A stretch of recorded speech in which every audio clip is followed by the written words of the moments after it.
Isso aí eu acho que é importante demais para quem está chegando ao grupo. As pessoas que já conhecem, logicamente que é sempre bom a gente ressaltar, reforçar algumas coisas para que não caia no esquecimento, né? Então, a gente colocou esse tema de prematuridade inicialmente, até porque é um tema de muita relevância e a gente sabe que cuidar de prematuro é um desafio muito grande.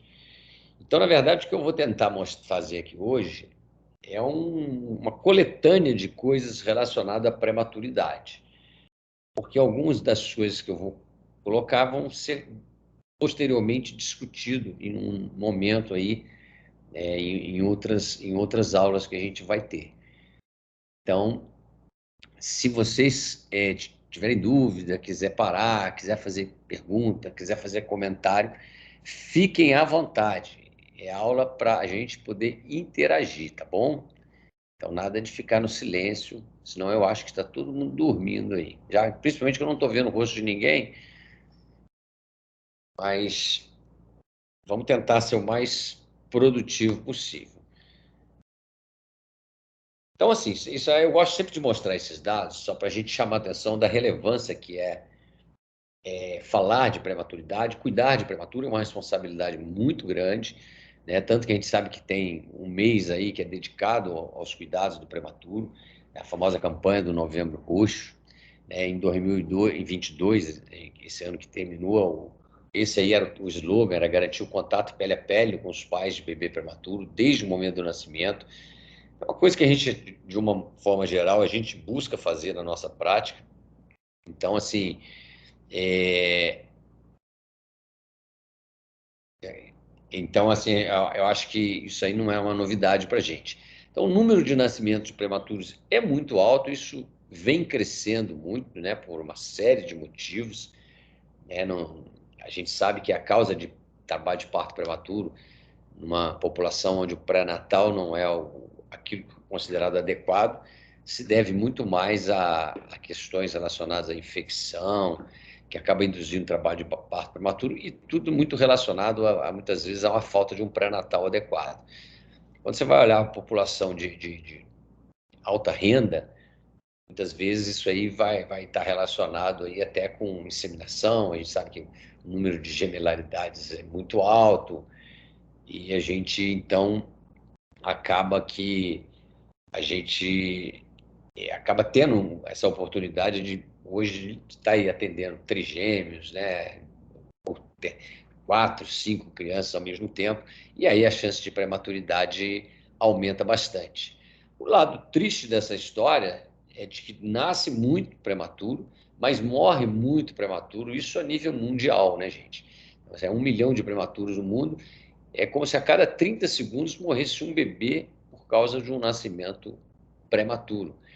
E a gente sabe que isso é a principal causa de mortalidade em crianças abaixo de 5 anos de idade. O nosso país está aí no ranqueado como o 10º país com mais partos prematuros no mundo. Isso não é motivo de orgulho para ninguém. Então, aqui no Brasil, a gente tem uma média anual de 3 milhões de nascimentos de prematuros, em torno de 3 milhões de nascimentos de crianças vivas, desculpa, e em torno de 12% dessas crianças são prematuras. Isso equivale a mais de 300 mil crianças por ano nascendo abaixo de 37 semanas. Isso é um número assim, muito expressivo e a gente sabe que isso tudo aumenta muito os nossos desafios, logicamente.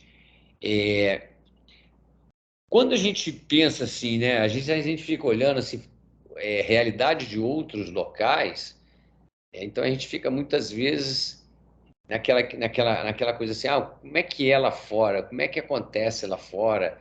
O que que as pessoas conseguem fazer de diferente do que a gente faz? Eu, eu sou um crítico dessa questão de ficar comparando resultados, porque as realidades são muito diferentes.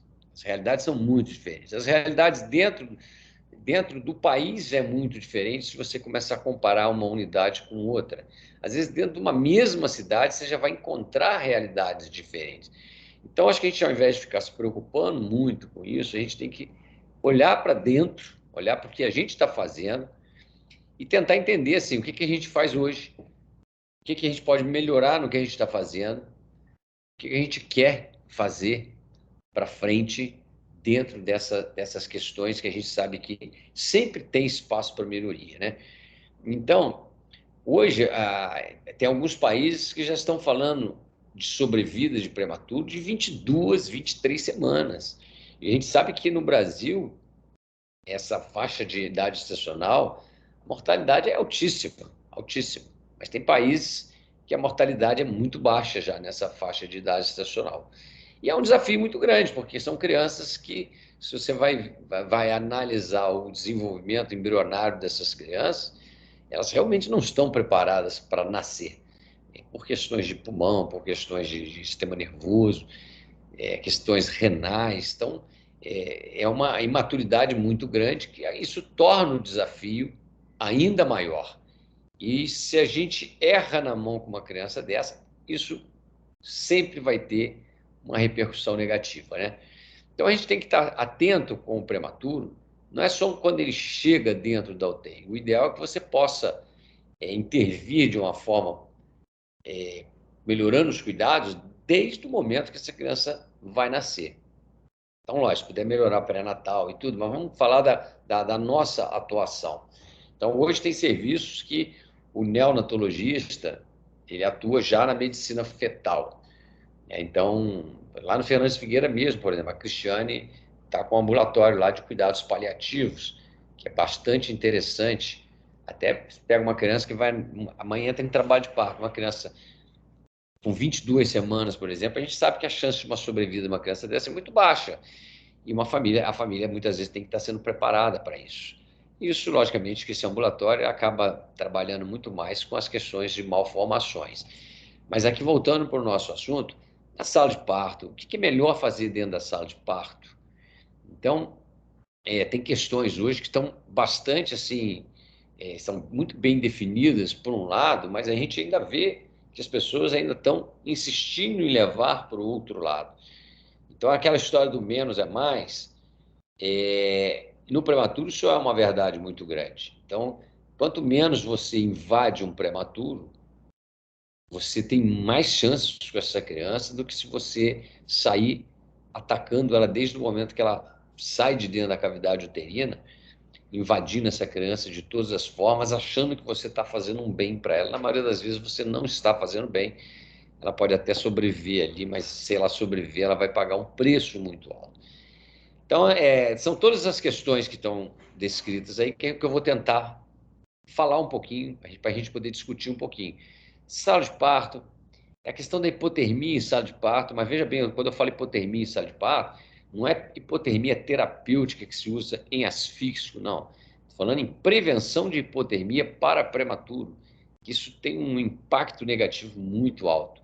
Então, hoje, ao invés de se ficar se preocupando dentro da sala de parto, em entubar a criança para fazer isso, fazer aquilo, tem muito mais efeito benéfico se preocupar que essa criança não vai ficar hipotérmica dentro da sala de parto. Quando eu falo isso, é a criança não ficar com uma temperatura. Está dando alguma interferência para vocês aí? Tá dando microfonia. Melhorou? Tá sim, doutor. Melhorou?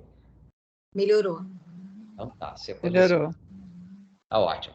Então, hoje eu vou mostrar uns dados para vocês interessantes disso. Isso foi uma coisa que me surpreendeu muito, isso do ano passado para cá. O impacto disso, uma coisa simples, fácil de se executar e que tem um efeito muito importante nessas crianças, assim, ao longo da vida delas, principalmente ao longo da internação dessas crianças.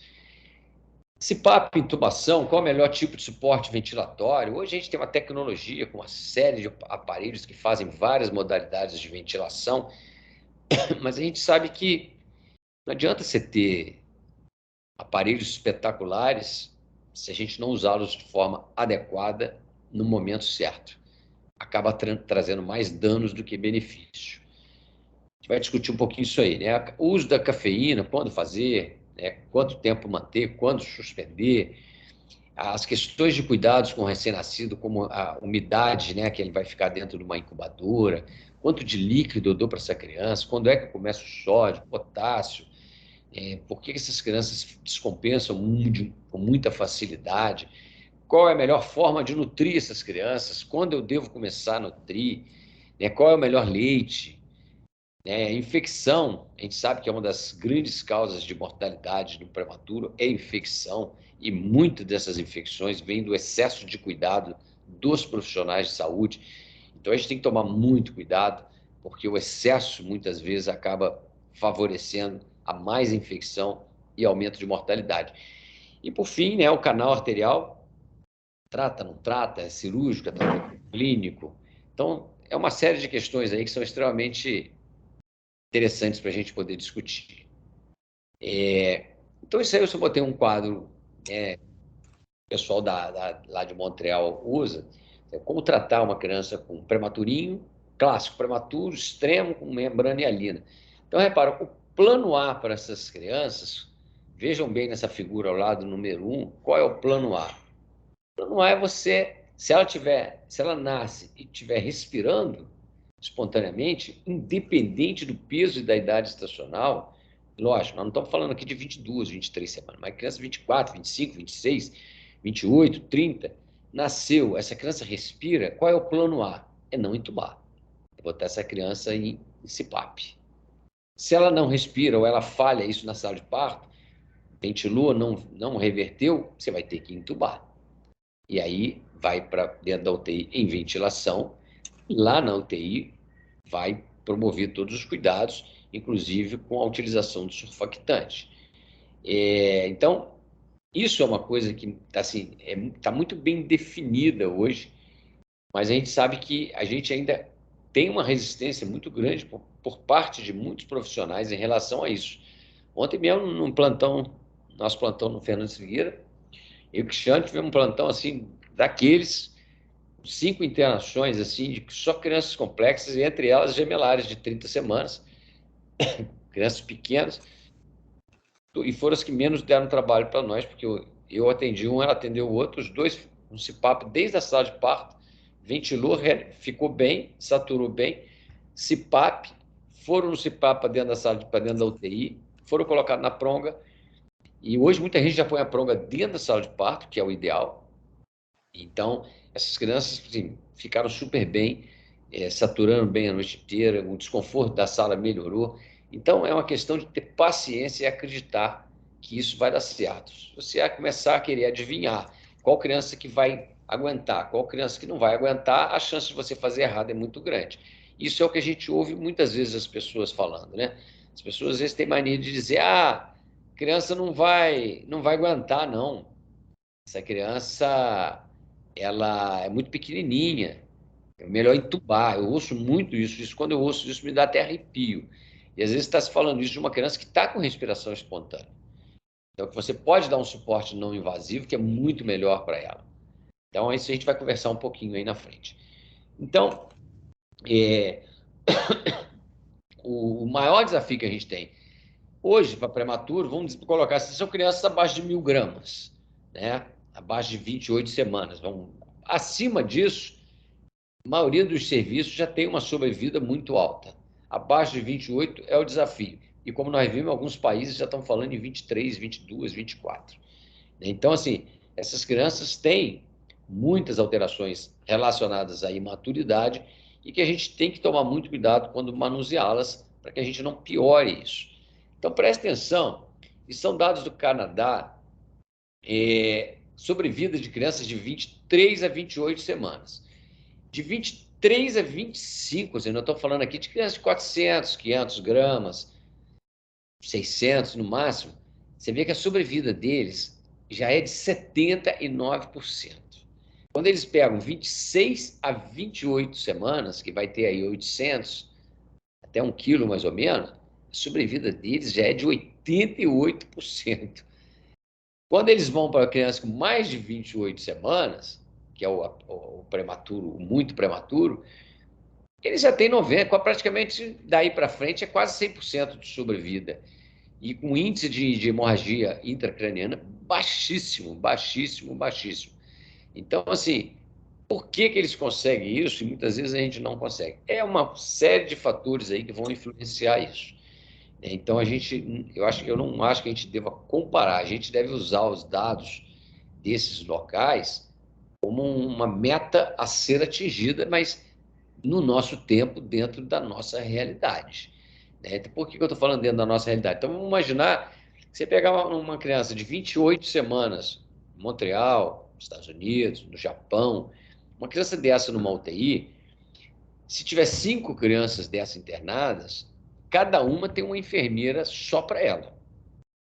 Só para ela. Ela não vai ver outra criança durante o plantão. Só isso já faz uma diferença muito grande. Né? Aqui a gente tem uma relação, que é o que se exige dentro da nossa realidade, que a gente sabe que não dá para comparar com isso que que eu estou falando aqui agora. Então, eles têm dentro da UTI profissionais altamente qualificados, mas em número, assim, extremamente condizente com a realidade, com a gravidade da situação. Então, o resultado acaba que realmente tem que ser diferente, né? Então, assim, eu sempre digo que às vezes a gente consegue milagres com o que a gente tem aqui, e se a gente fizer bem feitinho, a gente realmente vai conseguir bons resultados. Quando a gente olha a rotina de uso do corticoide pré-natal, a gente vai ver que a recomendação padrão da rotina é fazer corticoide para toda gestante de 24 a 34 semanas. É o padrão de recomendação do uso do corticoide na gestação. Mas hoje já tem obstetra que considera fazer acima de 34, e assim como já tem alguns países que já estão fazendo nessas gestantes com menos de 24 semanas. Por quê? Porque eles já têm conseguido bons resultados e eles têm mostrado redução, inclusive, em morbidades como hemorragia intracraniana, enterocolite necrotizante. Então, são situações assim bastante específicas. O Japão, por exemplo, é uma coisa que eu achei muito interessante, que eu vi isso aí numa palestra, o cara falando a realidade do Japão. Por que o Japão tem em crianças de 23 a 24 semanas, ele tem apenas 4 a 5% de hemorragia intracraniana, sonho de consumo. E o cara falou, no Japão, eles têm equipes específicas para atender esse tipo de criança. Então, quando vai nascer uma criança nessa faixa de idade estacional, eles pegam os melhores profissionais, médico, enfermeiro, fisioterapeuta, o terapeuta respiratório, fisioterapeuta, todos os profissionais que vão estar lidando com essa criança, eles pegam os melhores, os mais experientes, e só essa equipe cuida dessas crianças, já que a chance de dar errado é muito grande, então eles preferem não deixar que todos mexam com esses pacientes, e os resultados são espetaculares, mas é uma realidade muito diferente da nossa.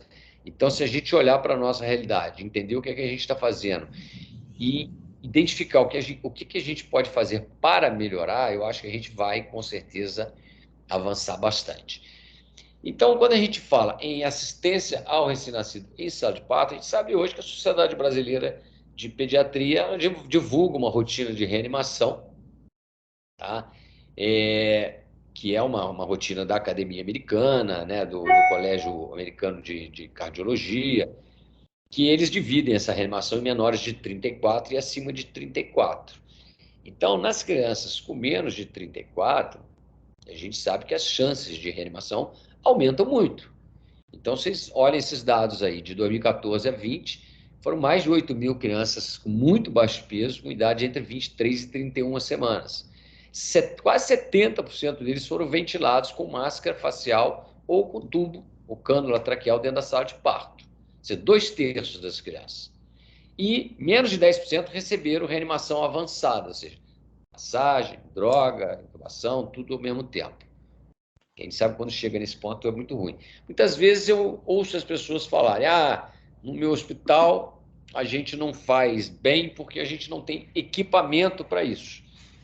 Quais são os equipamentos que você precisa? Você precisa ter berço aquecido, você precisa ter uma sala que não fique fria, né? Você precisa ter um ventilador manual em T, né, que é o Baby Puff, que é pode ser usado para qualquer criança, mas abaixo de 34 semanas deve ser usado sempre o ventilador manual em T, porque com ele você controla a pressão expiratória final positiva, você diz qual a pressão que você quer usar, ou seja, você tem controles que você não tem quando você usa o AMBU.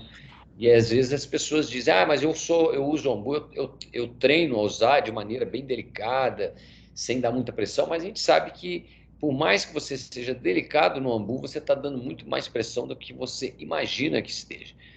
Então, eu gosto de colocar isso aí só para lembrar que isso existe uma portaria do Ministério da Saúde de 2014 que diz isso, que todo local que se propõe a atender crianças de risco, principalmente prematuros, ela tem que ter todos os materiais recomendados em sala de parto. E aí inclui monitor, blender e ventilador manual em T. Então, se a pessoa faz sala de parto em um local que é inadequado, ela está aceitando uma situação que, por lei, ela não poderia aceitar. Então, ela deveria, ao invés de reclamar, brigar para melhorar o serviço. Então, isso é uma realidade aqui que eu vejo isso muito. Eu vou em muitos lugares que às vezes eu ouço as pessoas reclamando disso. Então, a questão do CPAP na sala de parto, então isso é o resultado de uma meta-análise de 3 ensaios clínicos e um estudo observacional com quase 3.000 crianças com menos de 32 semanas. Olha o que eles colocam. O uso do CPAP reduz a necessidade de ventilação mecânica e surfactante, consequentemente. Ou seja, se eu não entubo uma criança, na maioria das vezes eu não faço surfactante. Você pode falar assim, ah, mas existe métodos minimamente invasivos para surfactante. Sim, mas o método minimamente invasivo, você tem que laringoscopar a criança também, que é um estresse danado para essas crianças. E você, quando você pega um prematuro e você fica manuseando ele com esses procedimentos, você aumenta o risco de hemorragia intracraniana. É um método menos invasivo, sim, mas não é livre de problemas. Diminui o uso de oxigênio, você diminui doença pulmonar crônica. Para cada 25 recém-nascidos que recebem esse PAP, em vez de serem intubados e ventilados na sala, um a mais pode sobreviver sem broncodisplasia pulmonar. Então, na verdade, é um procedimento não invasivo, fácil de ser realizado e que a gente sabe muito bem que faz uma diferença muito grande. Então, o atendimento do prematuro na sala de parto e na admissão dele, ou seja, a primeira hora, é chamada hora de ouro, né, a golden hour, ou seja, na verdade, assim, esse momento é crucial para os resultados dessas crianças. E aí, hoje, o Bubble CPAP, né, que tão divulgado e tão utilizado por muitos serviços, né, com resultados maravilhosos. Hoje já tem serviços que conseguem iniciar o Bubble CPAP dentro da sala de parto. Isso não é coisa, isso é no Canadá, não. Isso aí, por exemplo, no Fernando Figueiredo, eu escrevi um POP recentemente para isso, e a gente é uma meta para esse ano tentar implantar isso lá. E lá, não sei se vocês conhecem, mas é um hospital que estrutura física, esse hospital deixa muito a desejar. Ele tem equipamentos, tem tudo, mas ele deixa muito a desejar em várias questões. Mas as pessoas vão se virando e vão conseguindo fazer. Então, essa é uma medida simples, mas que realmente faz resultados. Faz resultados diferentes, né? Então, iniciar o CPAP, isso é um desafio a mais. Se você tiver o ventilador manual em T, você pode começar o CPAP usando o ventilador manual em T. O que só tem que tomar cuidado é que a criança nasceu, precisou ou não precisou de ventilação positiva com o ventilador manual em T. A criança respira, você consegue estabilizar essa criança, mantém ela nesse papo com a máscarazinha dentro da sala de parto. Se você leva essa criança para a UTI com o ventilador manual em T, o que a gente tem que tomar cuidado é assim, não é para chegar dentro da UTI e aí tira a criança de dentro da incubadora, passa ela para dentro da incubadora que ela vai ficar, e muitas vezes o CPAP não está nem montado ainda. A pessoa está montando, aí já tiram ela da incubadora de transporte, passa para a incubadora normal. Esse período que ela fica aí, alguns minutos que ela vai ficar sem o CPAP, sem um ventilador manual inteiro, porque ainda não conseguiu colocar a pronga, esse período faz uma diferença muito grande na vida dessa criança. Por quê? Porque quando você tira o ventilador manual inteiro, você permite que o pulmão desrecrute, ou seja, se o pulmão não estiver recrutado, ele não produz surfactante. Então, o pneumócito tipo 2, para ele produzir surfactante, ele precisa de que o pulmão esteja aberto, os alvéolos estejam abertos, estejam recrutados. Quem vai fazer isso é a respiração espontânea da criança junto com o CPAP. Então, você só deve tirar do ventilador manual em T dentro da UTI quando a pronga já estiver pronta. Tirou de um e passa para o outro. Senão você tira, deixa ele um tempo fora, o pulmão encrua completamente e aí você perde o seu time, perde o seu momento de início de produção de surfactante. E essas crianças, logicamente, às vezes demoram algumas horas para estabilizar, às vezes a FiO2 vai subindo. Então, hoje já está se tolerando FiO2 aí de 40%, 50%, até uns chega até 60%, desde que, lógico, a criança não esteja retendo CO2, não esteja fazendo apneia, esteja saturando razoavelmente bem, acima de 90%, tolere, porque muitas vezes ela vai se acomodando e aquilo tende a melhorar. Tudo isso, gente, foi embasado nesses dois grandes trabalhos, que é o COIN Trial e o Support Trial. Um foi feito com crianças de 25 a 28, outro com crianças de 24 a 27 semanas. E esses dois trabalhos tiveram resultados assim, que estimularam muito o uso do CPAP desde o nascimento. Então, logicamente, eu estou falando de prematuros que respiraram na sala de parto, né? Logicamente, a criança nasce em apneia, você ventilou com um ventilador manual em T, essa criança não assume a respiração, você tem que entubar imediatamente. Aí você me pergunta, e aí aproveita e faz surfactante? Não é o que se defende hoje. O tempo, primeiro, você fazer surfactante dentro da sala de parto, você está fazendo surfactante sem ter uma certeza da posição do tubo. Aquele ambiente, muitas vezes, está temperatura que não é o ideal. A criança, muitas vezes, está exposta a um ar ambiente mais frio. Você perde muito tempo. Às vezes, a criança está em campos que não foram trocados. Isso vai gerar hipotermia. Então, isso não tem vantagem nenhuma em fazer um surfactante dentro da sala de parto. É melhor pegar essa criança que foi entubada, leva ela aquecida para dentro da unidade, estabiliza essa criança e aí sim você vai fazer essa outra etapa, que é a utilização do surfactante, mas aí numa situação de controle muito mais adequado. Então, esses trabalhos, eles foram os trabalhos que estimularam isso, e aí muita gente fala assim, mas a criança é muito pequenininha, não vai aguentar. Então, assim, se ela não aguentar, lógico que você vai ter parâmetros para falhas. O que é falha? É isso, isso, isso. Falhou, entubou. Entubou, faz surfactante. Mas o que os trabalhos mostram? Que essas crianças que têm respiração espontânea, recebem CPAP em sala de parto e que são levadas dessa maneira para dentro da UTI, o que se mostra é que mesmo que essas crianças venham a falhar, e esses menorzinhos, abaixo de 25, 26 semanas, daí para baixo, metade falha. Metade, às vezes, você põe esse CPAP na sala, levou para dentro da UTI, fica, às vezes, algumas horas em CPAP e acaba a apneia, precisando ser ventilado, ou começa a reter CO2, ou começa a ficar com esforço muito grande. Se aumentou a PEP, a pressão do CPAP para 7, pode chegar até 8, e não conseguiu reverter isso, entuba.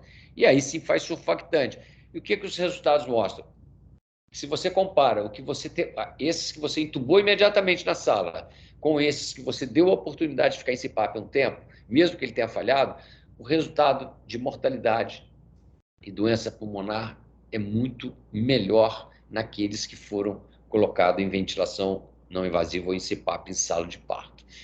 Então, isso é uma coisa assim que hoje já está, a tendência é essa, a gente tem que trabalhar nesse sentido, a gente tem visto isso no Fernandes Figueira, isso tem feito uma diferença muito grande para os nossos prematuros.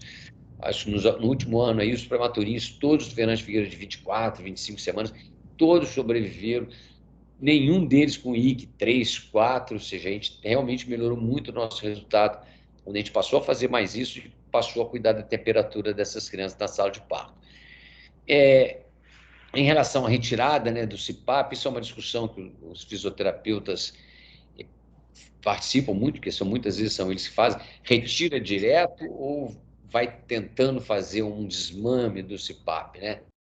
Então, é meio polêmico. Alguns acham que você deve tentar tirar direto, outros acham que você deve ir desmamando, deixando a criança ficar algum tempo fora do CPAP, e aí você vai aumentando esse tempo gradativamente. Alguns trabalhos como esses aí chamam a atenção que o desmame muitas vezes acaba com que a criança fica mais tempo exposta ao oxigênio do que quando você tenta tirar mais rápido. Mas isso ainda não é uma coisa que pode-se bater o martelo. Essa é uma rotina do Dr. Ung, lá da Universidade de Columbia, em Nova York, que ele faz isso aí. Ele tira do CPAP quando a criança atinge 32 semanas, que a criança já está sem apneia, que a criança já tem um bom ganho de peso, que a criança... Então, assim, ele tem alguns critérios. Então, aí ele mostra o seguinte, se houver falha nas primeiras 24 horas, se tirei, ele falha dentro das primeiras 24 horas, ele interpreta isso como se o pulmão ainda não está totalmente pronto. Ele volta para o CPAP e deixa essa criança 3, 4 dias antes de tentar novamente. E se essa criança sai do CPAP e 3, 4 dias depois ela começa a falhar, ele interpreta isso como um pulmão que está quase pronto. Então, ele volta para o CPAP, mas ele tenta tirar mais rápido. Então, isso a gente vai discutir com mais detalhe quando a gente discutir esse tema específico aí. Então, a gente sabe, né, que o sucesso do CPAP dá um trabalho danado. O sucesso do CPAP depende muito, né, de uma boa vigilância, depende muito de quem faz os cuidados. Todo mundo tem que olhar, não é só, isso é coisa da enfermeira, isso é coisa do fisioterapeuta. Não, todo médico, todo mundo tem que ter o hábito de passar uma criança com pronga nasal, olhar a posição da pronga, ver se aquela pronga está bem posicionada, não é só olhar se a pronga está no nariz ou fora do nariz, ver se ela está tocando o septo, se ela está mantendo uma distância do septo, se é uma pronga que está encaixadinha na narina. Então, aquele conceito antigo, tem que ser uma pronga bem fininha para não machucar o nariz, não. Hoje o conceito a pronga ideal é aquela que fique mais justa na narina, justamente para ela não ficar correndo e entrando e pressionando o septo. Então, coisas que a gente vai ter oportunidade de discutir aí mais para frente. As crianças que falham no CPAP vão precisar de cuidados de ventilação mecânica. E aí a outra discussão, qual é a melhor forma de ventilar essas crianças? A gente vai ter uma discussão também só de ventilação mecânica. Mas a tendência hoje, para essas crianças prematuras, alguns serviços que têm VAF disponível, que é a ventilação de alta frequência, preferem, quando falha no CPAP, botar em VAF. Tem serviço que faz isso lá fora. Aqui no Brasil, a maioria não faz. Põe em ventilação convencional, mas hoje muitos usando a estratégia do volume garantido. Tá? Então, isso aí vai variar de serviço para serviço, e a gente vai ter a oportunidade de discutir mais isso aí. Em relação à hipotermia, essa hipotermia que eu bato tanto na tecla é isso. É aquela criança saiu da cavidade uterina, todo mundo aí já deve ter tocado no líquido amniótico alguma vez, o líquido amniótico é quentinho, né? Tem uma criança que sai daquele líquido quentinho para uma sala de parto, onde a sociedade brasileira fala que a sala de parto tem que estar entre 23 e 26 graus, pelo menos, já é um impacto na vida dessa criança. Então, a gente tem que tomar muito cuidado. E qual é a meta? É manter a criança normotérmica, ou seja, de 36,5 a 37,5, não ficar hipotérmica nem hipertérmica.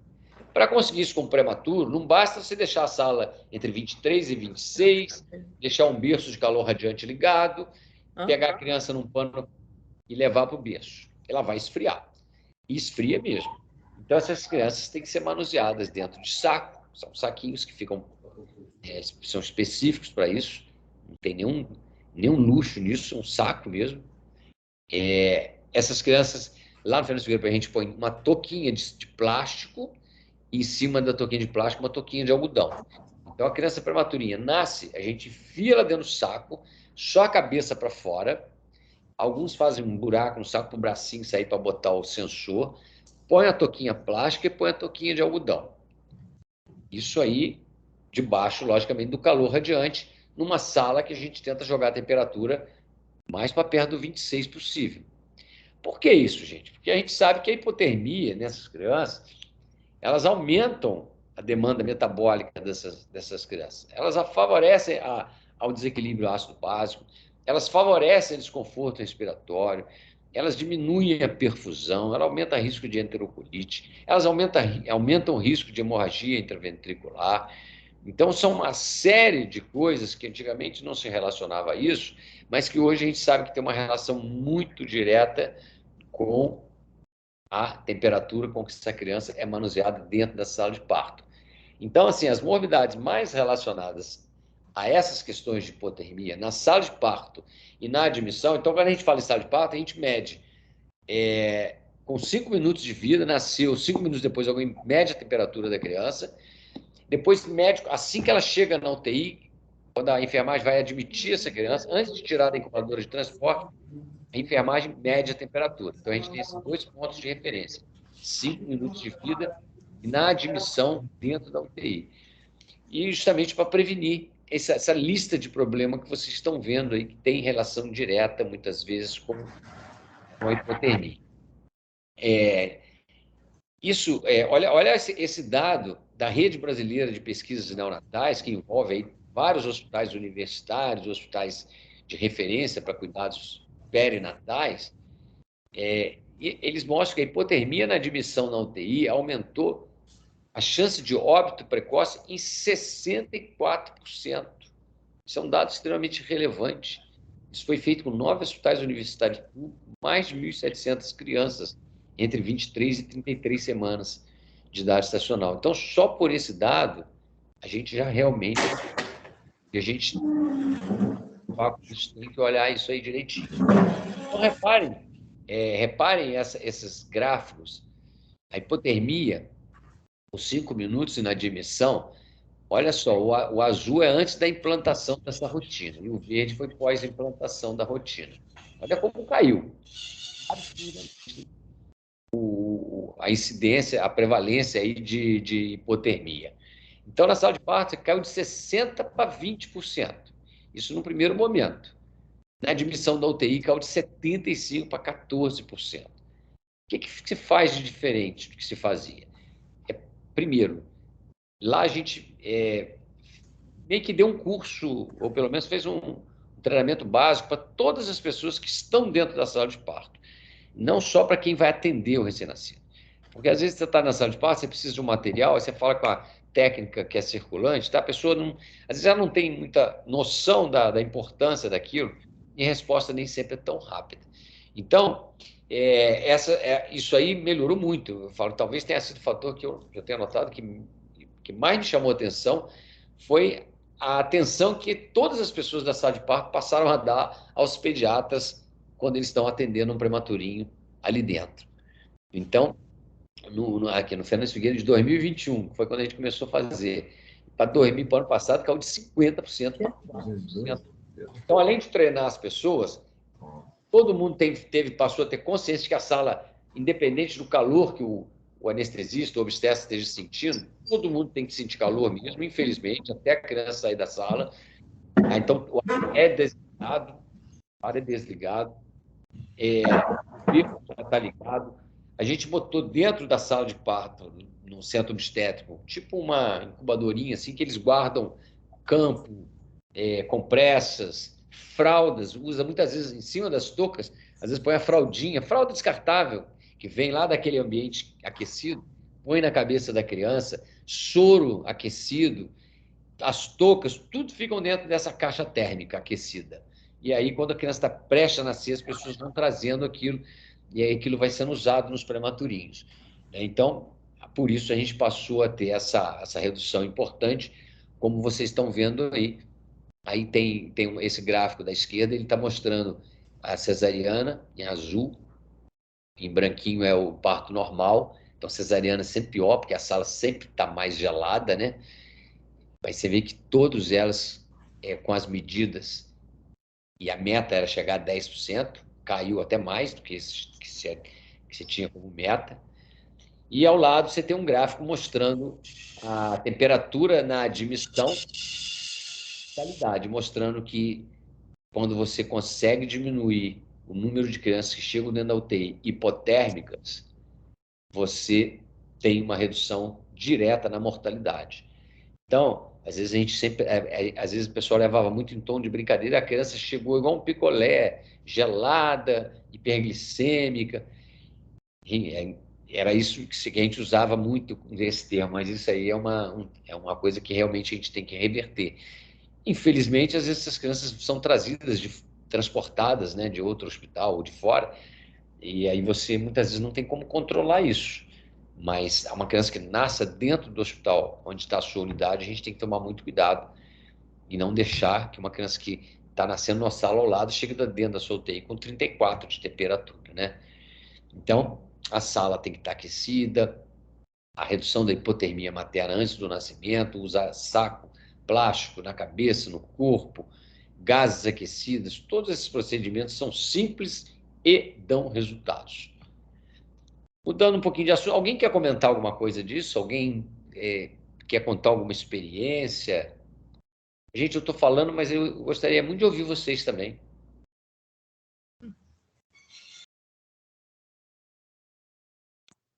Alô? Oi, doutor Beto. Pode falar. Boa tarde. Queria saber, a partir de qual idade a gente pode usar esse método da hipotermia no prematuro? Qual idade gestacional? Então, abaixo de 34, você já tem que usar. A rotina da sociedade diz que toda criança com menos de 34 semanas, essa criança deve ser recepcionada da mão do obstetra já com essas condições que eu falei, de você botar em saco. Mas, lógico, os pequenos, abaixo aí de 1,5 kg, vamos colocar assim, são as crianças que vão. Isso vai ter um impacto maior, porque são as crianças que fazem mais hemorragia intracraniana, que faz mais morbidade. Então, o impacto é maior quanto mais imaturo e menor for a criança. Entendeu? Então, ontem nós tivemos 31 semanas. Uma criança tinha 1,7 kg, outra tinha 800. Os dois nós enfiamos no saco, os dois nós botamos toquinha plástica, os dois nós botamos toquinha. Os dois ficaram com a temperatura acima de 36,5 o tempo inteiro. Em relação às crianças prematuras, né, na sala de parto, tem hospitais que a porta de entrada já faz a cirurgia ali e já recebe esses prematuros. Isso. Extremo. No nosso caso aqui, o uso do CPAP, como que vai ficar estabelecido na sala do parto? Na sala de parto? A rotina de sala de parto aí, na verdade, nós não temos uma ingerência direta, vamos dizer assim. Mas a gente, logicamente, que a gente conversou com a Maria Tereza, conversamos com o Zucker, até mesmo antes da UTI abrir, a gente já tinha batido nessa tecla de que eles teriam que adequar a sala de parto para atendimento de crianças prematuras, principalmente. E eles não tinham o Neopuff, não tinham nada disso, mas já compraram. Tá? Então, isso foi um passo extremamente importante. Então, assim, essas coisas a gente vai tendo que ajudá-los a colocar dentro dos padrões. Eles estão, a Tereza parece que fez já um treinamento básico com as pessoas de sala de parto lá. E a nossa intenção é, para frente, a gente dar essa oportunidade até de levar, de repente, um curso desse para essas pessoas, entendeu? Para tentar ajudar essas pessoas a entrar nessa linha de conduta que a gente considera mais adequada, né?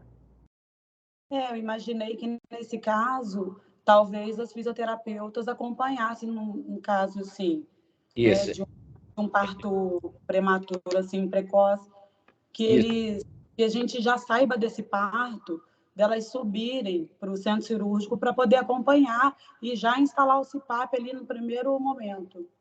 Essa é a intenção.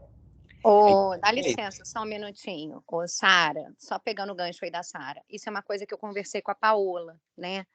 Que lá já a equipe da fisioterapia, por exemplo, no Hospital da Unimed de Volta Redonda, já vai, né, até o centro cirúrgico quando a gente está diante de um prematuro que vai para a UTI, que está ventilando de alguma forma. E aí eu tinha até conversado com a Paola da gente ter essa rotina também, entendeu? Para poder ajudá-los lá na sala de parto e também transportar essa criança de uma forma mais segura lá para a UTI. Então, a gente já pretende fazer isso. Eu também chego a conversar isso com a Paola.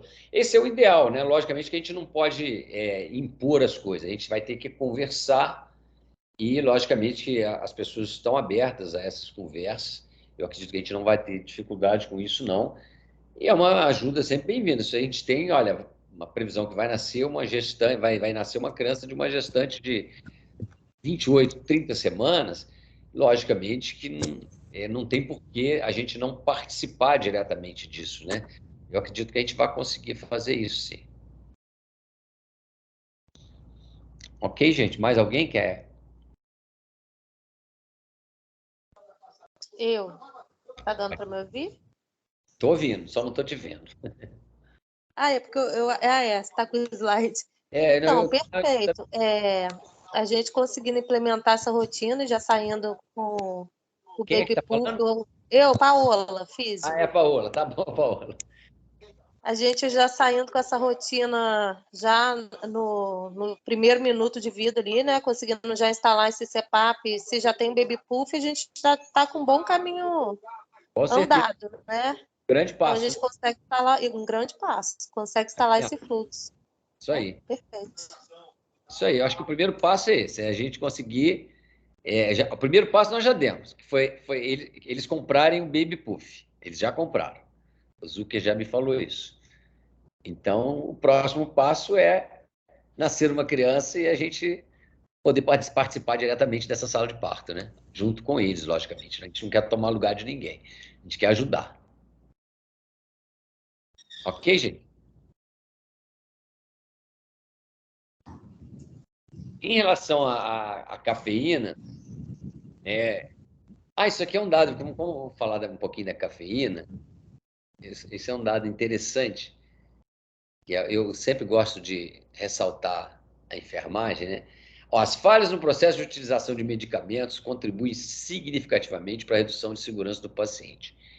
Estima-se que cada 6 a 8 internações de UTI neonatal, uma, que equivale a 15%, seja acompanhada de um erro médico relacionado à utilização de alguma droga. Prescrição, dose errada, alguma coisa nesse sentido. E é o mais importante, as pesquisas mostram que 69% desses erros são interceptados pela equipe de enfermagem. Então, a importância, né, do trabalho em equipe é muito grande, é muito grande. A gente não pode ver uma coisa que você acha que não está certa e aceitar só porque foi alguém que botou assim. Não custa nada você tirar dúvida quando você vê que algo não vai bem. Pô, eu já vi situação, a pessoa vê uma coisa acontecer, ela não sinalizar, e essa coisa lá na frente dá ruim, e aí quando você vai falar, a pessoa fala assim, eu vi, mas eu não quis falar para... Não. Isso não é trabalho de equipe, gente. Pelo amor de Deus. O Beto prescreveu isso, então não pode ter errado. Lógico que erra. Então, quem quer que seja que detectou, tem que conversar. É só assim que a gente consegue diminuir as chances de problema. Em relação à cafeína, que é uma droga que é bastante usada em prematuro, né? Geralmente a gente usa a dose padrão que a gente usa, é 20 miligramas por quilo de ataque. E depois faz uma manutenção. E é aí que vai durar até 34, 36 semanas, dependendo da idade estacional que essa criança tenha nascido. Só para lembrar, um copo de café tem, em média, 100 miligramas de cafeína. Todo mundo aí gosta de café, né, gente? Acho que sim, né? Então, olha só, se a gente for considerar essa dose de 20 miligramas por quilo, se um copo de café tem 100 miligramas por quilo, 100 miligramas, você pegar uma pessoa de peso de 70 quilos, quando ela toma um copo de café, é como se você tivesse dado uma dose de 1,4 miligramas por quilo para ela. Ou seja, para você fazer uma dose de ataque igual a gente usa num recém-nascido prematuro, é como se você tivesse tomado, viu, Fátima? 14 copos de café.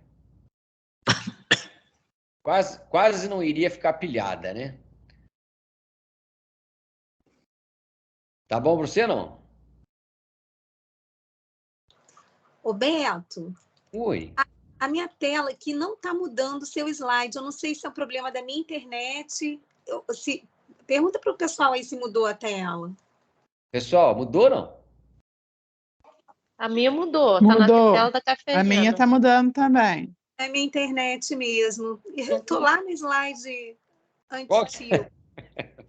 Cristiane. Doutora bom. Cristiane, entra e sai da sala, vê se ela atualiza para você. É isso aí. verdade. De repente dá resultado. Vou fazer isso.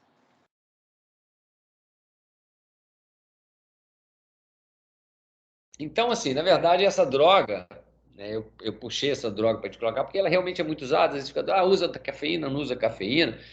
Então, a cafeína, na verdade, os trabalhos iniciais com ela, eles foram testados para ver se isso aí teria um impacto grande em termos de tempo de assistência ventilatória, resultados mais relacionados ao respiratório.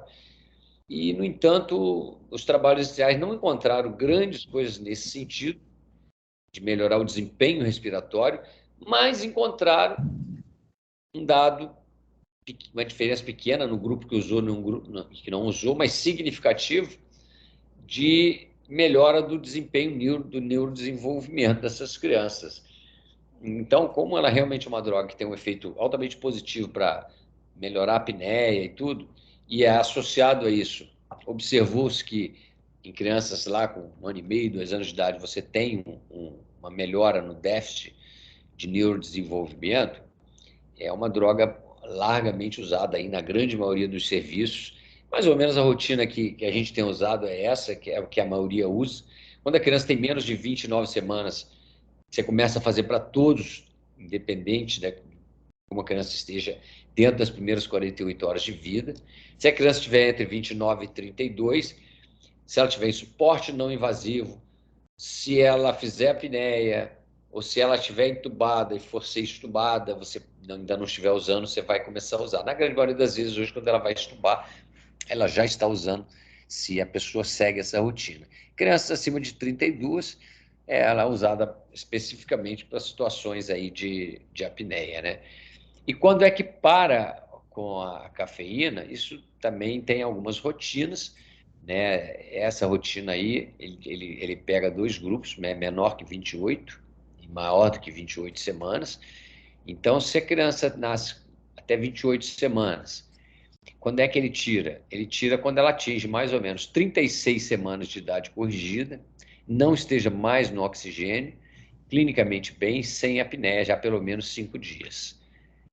Se ela nasceu com mais de 28 semanas, ele tira com 34 nessas mesmas condições. Se tirar e essa criança voltar a fazer apneia, a droga volta e aí mantém até chegar pelo menos a 36 semanas, né, num grupo, e outros grupos vão até um pouquinho mais.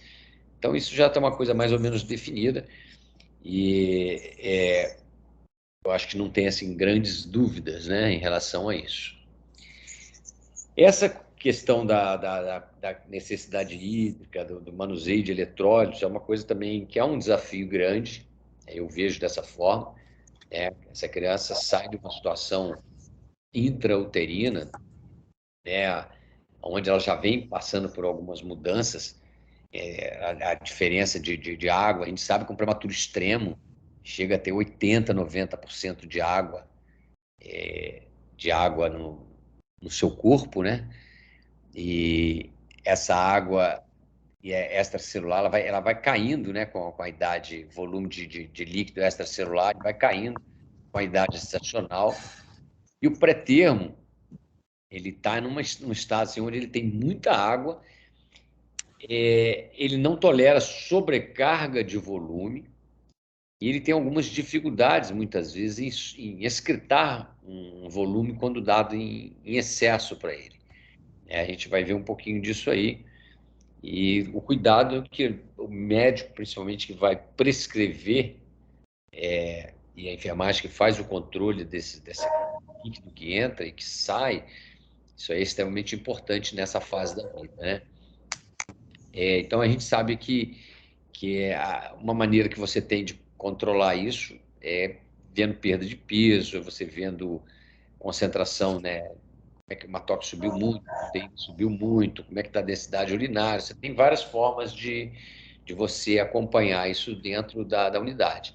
Então, lembrando assim, que o rim, assim como o pulmão e outros órgãos, como eles não têm a função plena intraútero, mas ele precisa crescer e se preparar para funcionar, Então, geralmente, são esses órgãos, eles têm um baixo fluxo na vida intrauterina, porque tem uma vasoconstrição, vamos colocar assim, manter uma resistência aumentada, fazendo com que o fluxo seja muito pequeno que chega lá. O que chega lá é simplesmente para manter o crescimento desse órgão, já que ele não tem a função ali de fazer a excreção plena de todas as escórias, do excesso de líquido, que a maioria das vezes é feito pela placenta.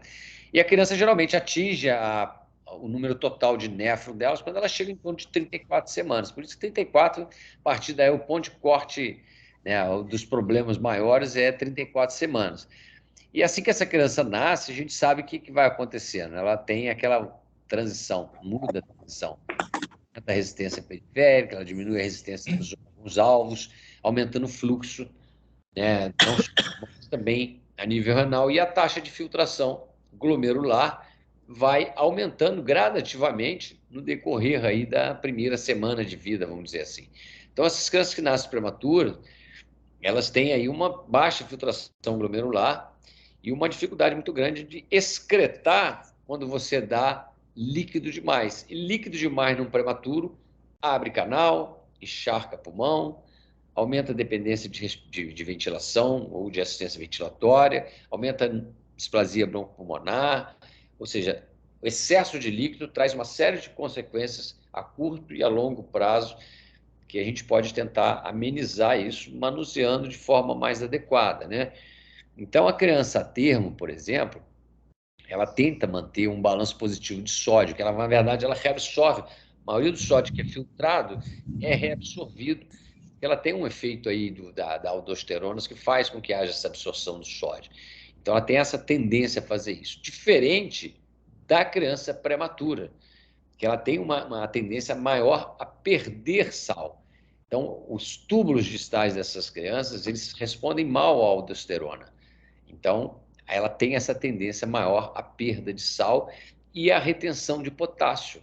Então, por isso que muitas vezes a criança tem ela não está oligúrica, ela está com uma diurese boa e o potássio sobe em um momento inicial da vida, justamente por causa dessa baixa sensibilidade que ela tem à aldosterona. Então, ela acaba tendo essa tendência aí a um balanço positivo de potássio, justamente por causa da imaturidade dessa função.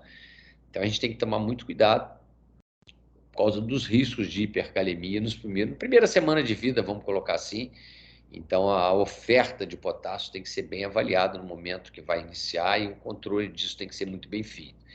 Lembrando que essas crianças têm uma perda de água muito grande, e essa perda maior é por evaporação, que é zero na vida intrauterina, né?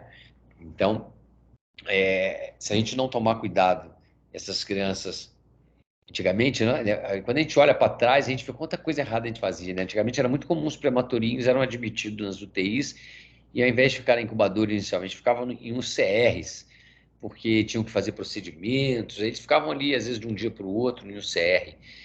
Olha, hoje, quando a gente compara a perda insensível de uma criança a termo em torno de 40 ml por quilo, perda insensível, ou seja, respiração e pele.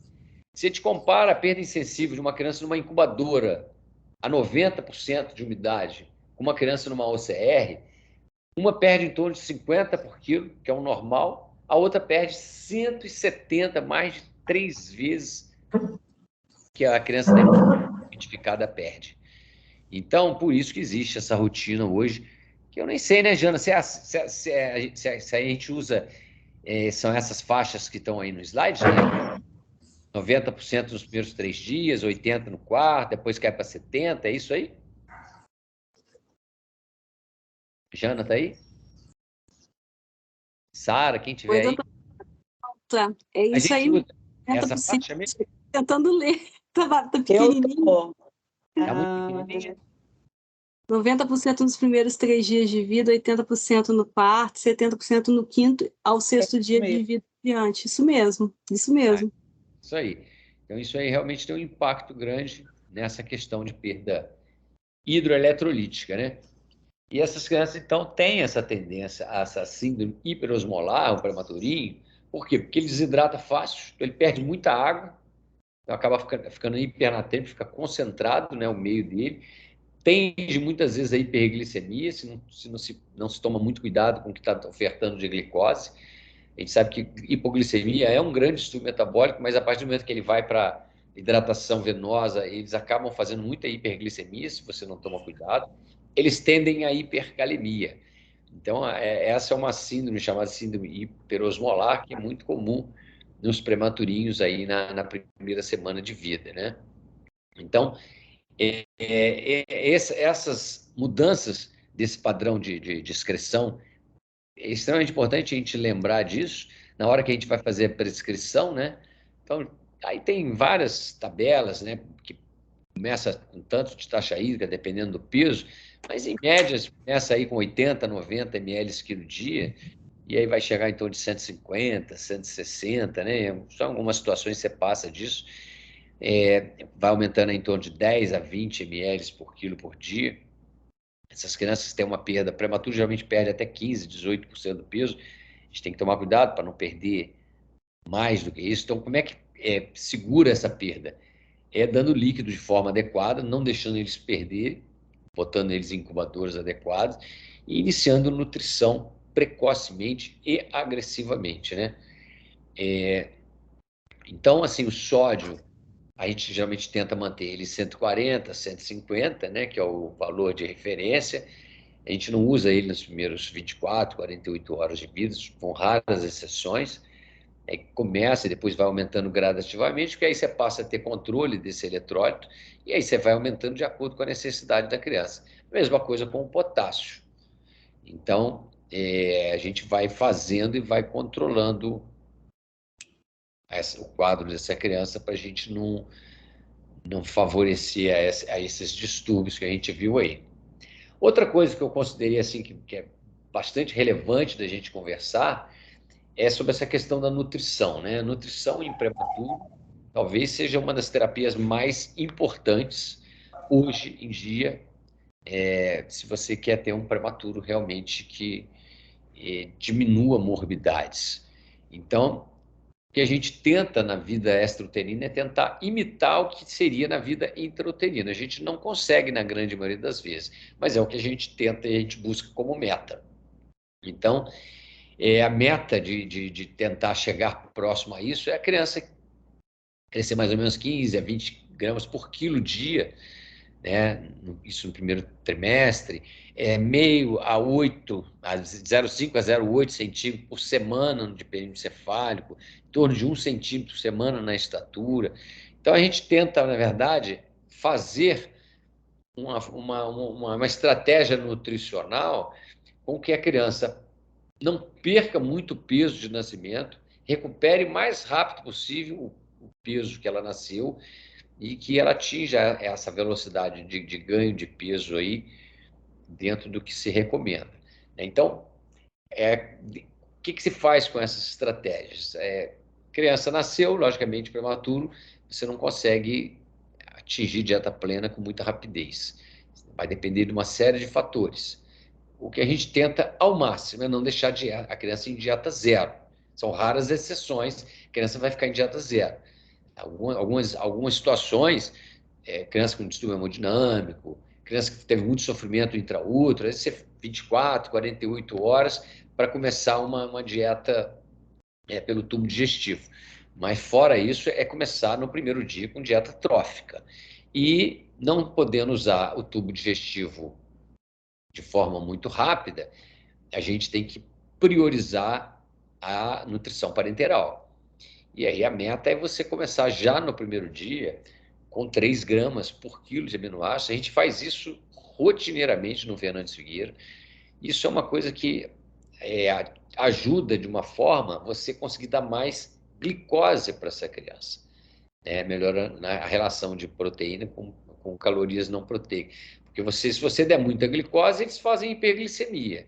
Mas se você der glicose, mas começar a dar aminoácido precocemente, você muitas vezes consegue aumentar a sua taxa de infusão de glicose, já que a gente sabe que o aminoácido, que é a proteína, estimula a liberação de insulina.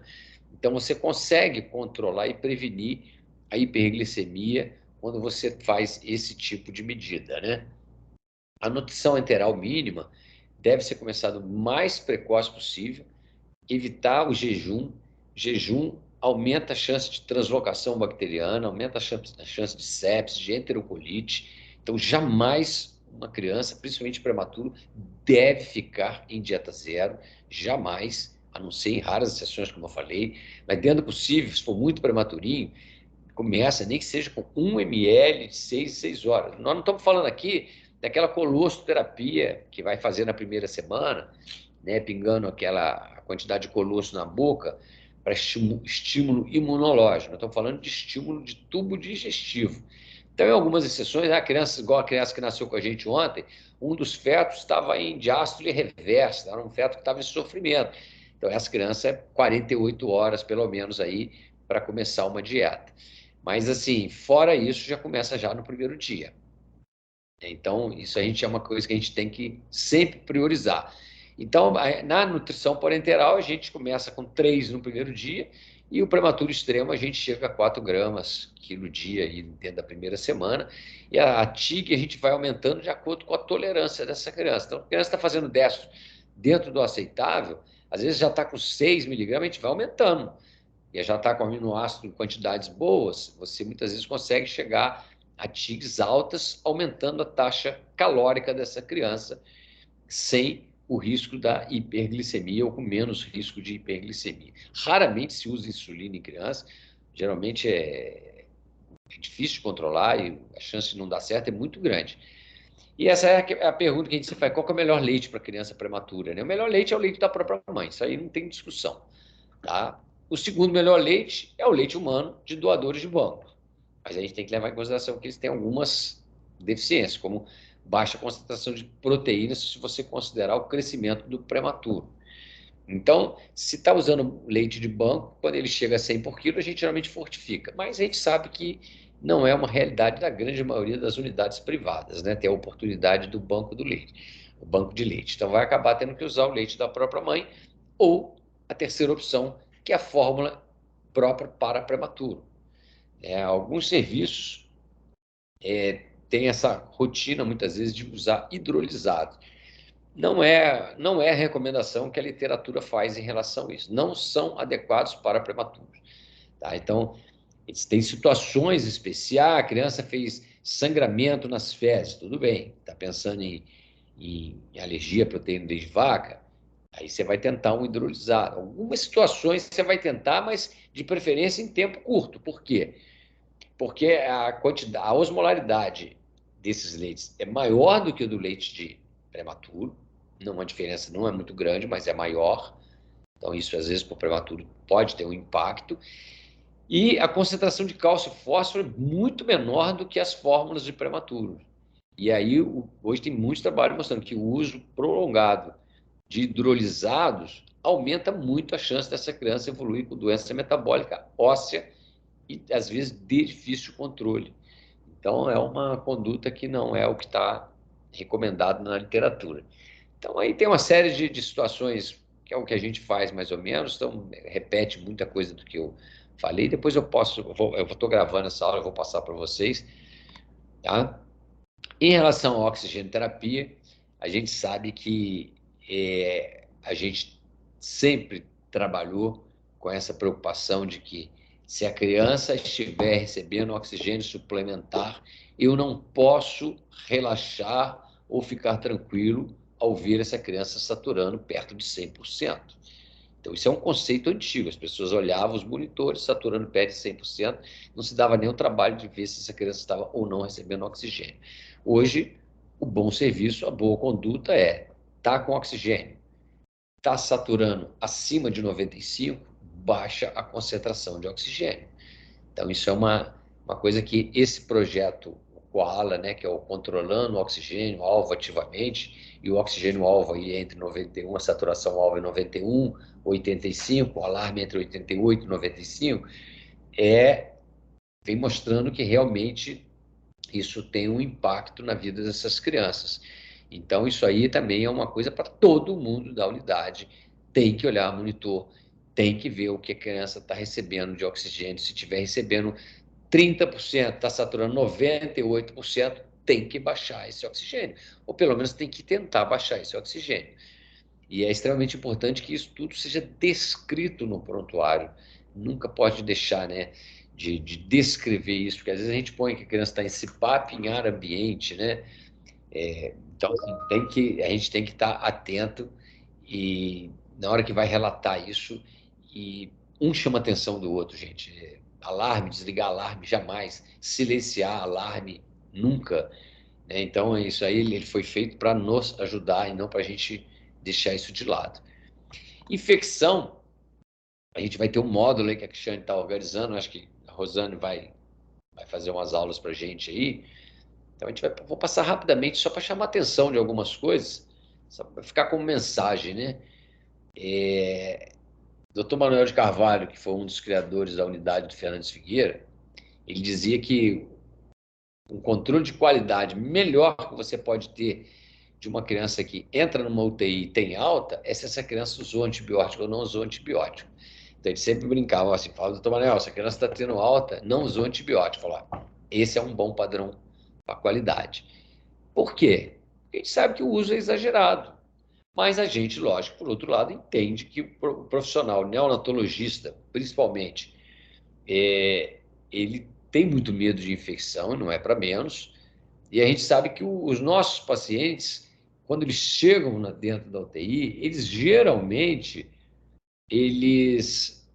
têm fator de risco e eles podem estar infectados. Então, ter fator de risco não quer dizer que eu posso afirmar que a criança esteja infectada. Eu posso dizer que a criança tem uma grande chance de infectar ou de estar infectada. Então, é uma possibilidade.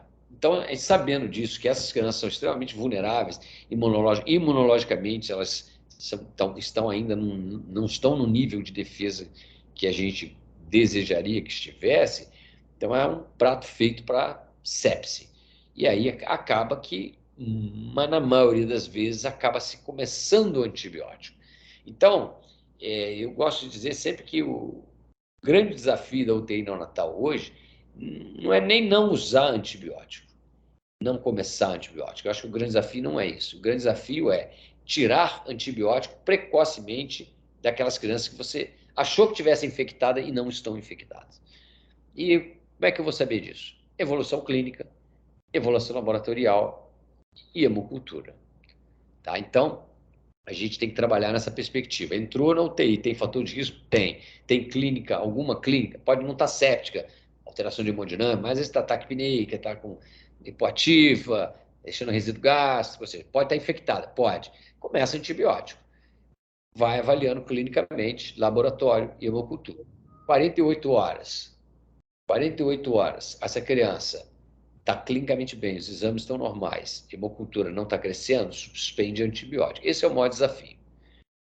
Profilaxia com fluconazol, criança com menos de 1.000 gramas e com acesso profundo, ou seja, saiu do acesso para o fluconazol. E os cuidados de pele, que a gente sabe que é uma porta de entrada que, se não bem manuseada, pode piorar muito a situação. Alguns dados interessantes, cada infecção documentada, entre 11 e 23 recém-nascidos não infectados são tratados, ou seja, para cada uma sepse comprovada, você trata quase que 20 crianças que não estão infectadas. O antibiótico, se bem indicado, salva a vida, mas o uso dele de forma inadequada tem um impacto muito ruim a longo prazo. Muito ruim. Antibióticos altera o microbioma intestinal, respiratório, leva a desbiose, né, favorece a enterocolite, infecção fúngica. Então, antibiótico prolongado, dieta zero, criança invadida, isso é um prato feito para infecção fúngica sistêmica. E a gente sabe que essas infecções não brincam, né, as consequências são muito ruins. Em longo prazo, até a longo prazo, hoje já tem relação dessa desbiose causada lá no início da vida com doenças na vida adulta, como obesidade, alergia, até a própria asma. Antibióticos são os medicamentos mais prescritos em neonatologia. Aproximadamente 70% dos prematuros de muito baixo peso utilizam antibiótico após o terceiro dia. Esse é que é o grande problema. Por quê? Os trabalhos mostram que criança que usa antibiótico por mais de 3, 4 dias, crianças que eu digo assim, começou antibiótico porque tinha fator de risco, e mesmo vendo o resultado de hemocultura, de exame e evolução clínica, manteve esse antibiótico. Porque tem gente que ainda tem aquele conceito, né? Ah, vamos fazer uma semaninha, é só uma semaninha. Então, uma semaninha é tempo para burro. Então, isso aí aumenta muito o risco de morte de enterocolite necrotizante. Então, assim, a gente tem que estar muito atento a isso. As hemoculturas, que são o nosso carro-chefe de segmento dessas crianças, a gente sabe que o trabalho mostra que 97% das crianças que estão infectadas, as hemoculturas vão apitar, ou seja, vão mostrar crescimento até 48 horas. Passou de 48 horas a 72 horas negativo em andamento, certamente não tem infecção. Se cresceu alguma coisa no quarto, quinto dia de hemocultura, certamente é contaminação. O líquor é uma discussão muito grande, punção lombar, não faz punção lombar. Sepsis tardia sempre tem que fazer. Na sepsis precoce, só está indicado fazer quando essa mãe tem infecção intramniótica, é mãe com febre, líquido fético, ou a criança que nasce e tem clínica de sepsis, aquela criança que já nasce mal perfundida, hemodinâmico ruim. Essas crianças têm que ser puncionadas. Você tem que ter um dado de urina, porque 30% dos quadros sépticos acompanham de meningite. E aí o tempo de tratamento acaba alterando e às vezes até o esquema de antibiótico, né? Sepsis tardia sempre tem que ter urina, a gente acaba sempre priorizando a sondagem vesical. Unidades que usavam cefalosporinas de terceira geração e trocaram para um aminoglicosídeo quando possível, diminuíram muito o impacto em termos de produção de germes resistentes. As cefalosporinas são grandes indutores de germes multiresistentes, aumentam em até 34 vezes o risco de infecção por multiresistente. Então, cefalosporina não é uma boa prática, o uso rotineiro. Vai ter sua indicação, logicamente, mas não é uma boa prática. E o canal arterial, mudando já de assunto, essa é uma grande discussão, né? A gente ontem mesmo no plantão estava discutindo isso. Ele ocorre em 2/3 das crianças de baixo peso e 75% dessas crianças com menos de 28 semanas vão ter canal. Então, quanto menor a idade estacional, maior a chance dessa criança ter um canal patente e algumas vezes com roubo de fluxo ou não. Então, antigamente tratava-se todo mundo. Hoje em dia, a tendência é não tratar a grande maioria das crianças que têm canal. Então, olha só, esse trabalho publicado em 2015 mostrou que a taxa de fechamento espontâneo, ou seja, sem usar droga, nem submeter a cirurgia, em menor de 28 semanas, ou seja, menor de 1 quilo, mais ou menos, é 73%. Então, as crianças do canal fecha espontaneamente. E aí a gente antigamente a gente passou a usar ibuprofeno, aí o ibuprofeno também sumiu do mercado, e aí agora passou a se usar paracetamol. Paracetamol tem venoso, mas muitos lugares não tem, usa-se oral. A nossa experiência com ele lá no Fernando Figueira é muito ruim, ou seja, a maioria não fecha. E a gente ontem chegou à conclusão que talvez aquele um ou outro que fechou é porque iria fechar dentro dessa estatística do fechamento espontâneo. Então, esse autor chama atenção isso, que a abordagem conservadora, mesmo em canal prolongado, que você vai acompanhando com eco, não aumenta risco de comprometimento de neurodesenvolvimento aos 5 anos de idade corrigida em crianças com menos de 29 semanas. Então, assim, essa é a forma como o eco pode nos ajudar. Então, a gente precisa aí do bom cardiologista, porque tem canal amplo, mas às vezes não tem roubo de fluxo. Quando eu falo não tem roubo de fluxo, não rouba fluxo da mesentérica.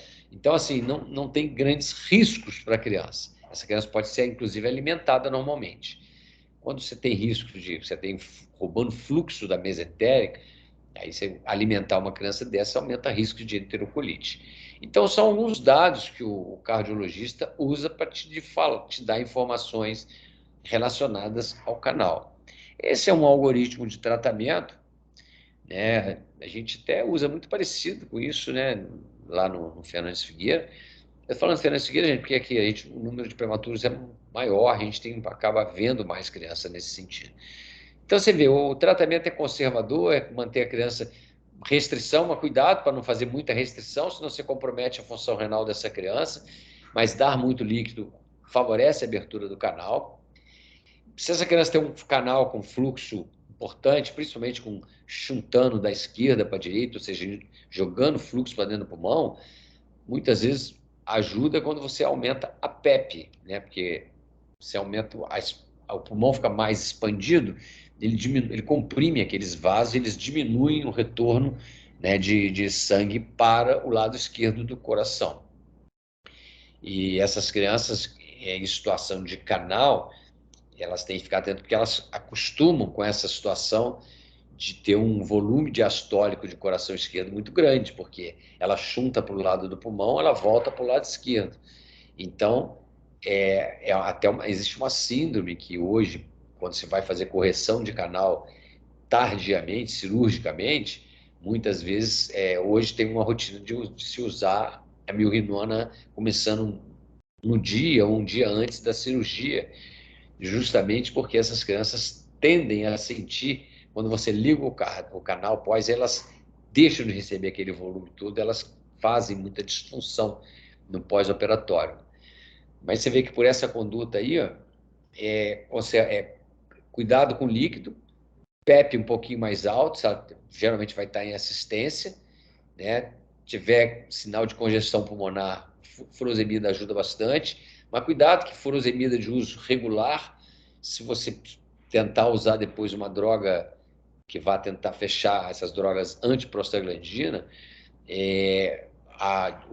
o diurético atrapalha o efeito dessas drogas, porque eles liberam prostaglandina, então não deve se usar rotineiramente, até porque expolia muito essas crianças, faz hipercalciúria.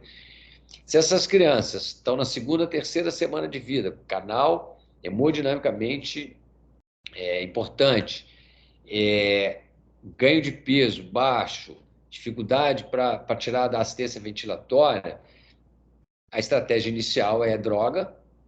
Tem lugar que nem espera tudo isso, tenta antes, mas hoje a tendência é esperar mais. É droga, a droga aí, ou indometacina, ou ibuprofeno, ou paracetamol, são as que a gente tem disponível. E, em alguns casos, essas crianças necessitam de ligadura cirúrgica do canal.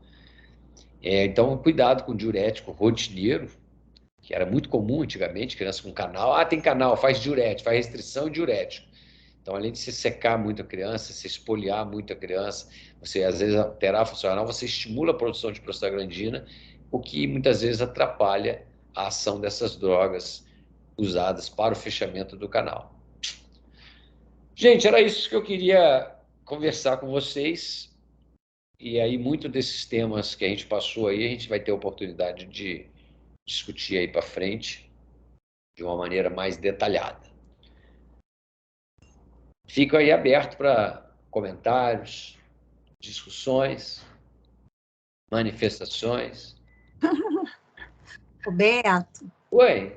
primeiro que você consegue falar do universo inteiro do prematuro. Cris, eu ia falar isso agora. Eu falei, como que você conseguiu resumir neonatologia em uma aula?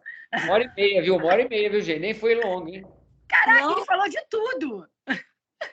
Tudo que pode se passar dentro da UTI Natal. Acabou hoje, bora jantar. Eita! Peraí que nós estamos elogiando, né, Cris? Não, porque Roberto, assim, ele consegue pegar os pontos principais, né? Isso foi muito bom, muito bom. Que bom, gente. Fico feliz. E aí, agora,